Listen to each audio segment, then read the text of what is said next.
The other subject on the intro that I'd like to talk about is pallets.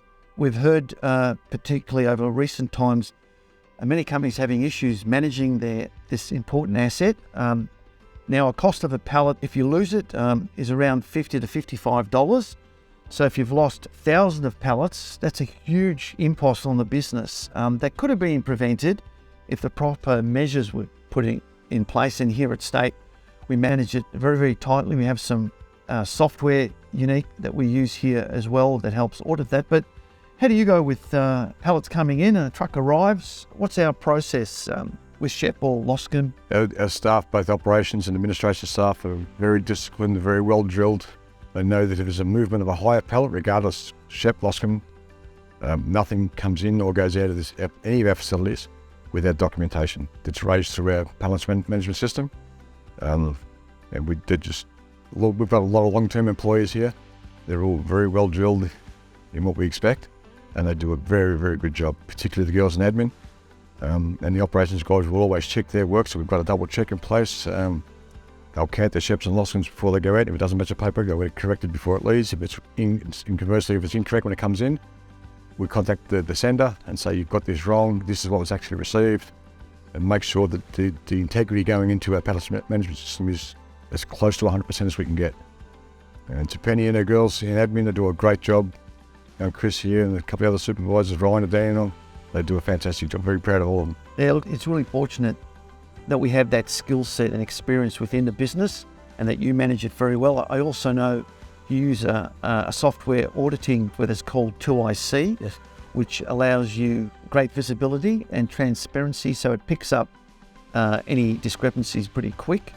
And then on top of that, just to share with everyone, we also have an external audit company that comes in as a double, triple check that all of the numbers are solid, because once those pallets are lost, going back in time, you can't get into a time machine and go back 6 months. Generally, if it's lost, it's lost. And that's where this huge cost comes in. So a credit to you and your team that we keep on top of that. And we would do thousands of transactions daily here across the site. So the potential there is great, and it's fantastic. We can manage it not only for ourselves, but for our customers. Yes. We do national pallet control for some key customers. So we not only manage their pallets internally within our space, but also if they go to all the capital cities, we're managing those as well and making sure the transfers and the delay dates are correctly accounted for. On top of it, the day-to-day disciplines that we have with higher pallet movements, we do a monthly reconciliation as well, a monthly physical count of all of our sites, and that's reconciled with the help of an outside company. Yes. And it just works. But it's I say it just works, but it takes a lot of effort from everybody that handles those pallets.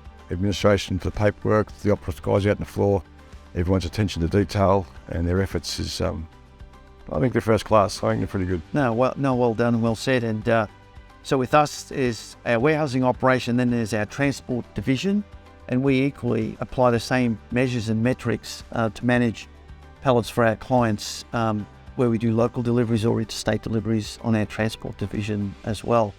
But our monthly review, very similar to March. April, it appears to be getting a little bit harder. Volumes there is some shrinkage in terms of volume. What's going to happen over the next few months, we really don't know. But there is a lot of talk, a lot of uncertainty within the market that's persisting. Workforce is still a struggle with office type jobs, but a few more drivers are coming back into the market. So that's freeing up, allowing us to have a greater depth to be able to deliver the service that we do to our customers. So that's us for April 2023. Thank you. We look forward to catching up next month for another discussion. Hopefully there's some good news.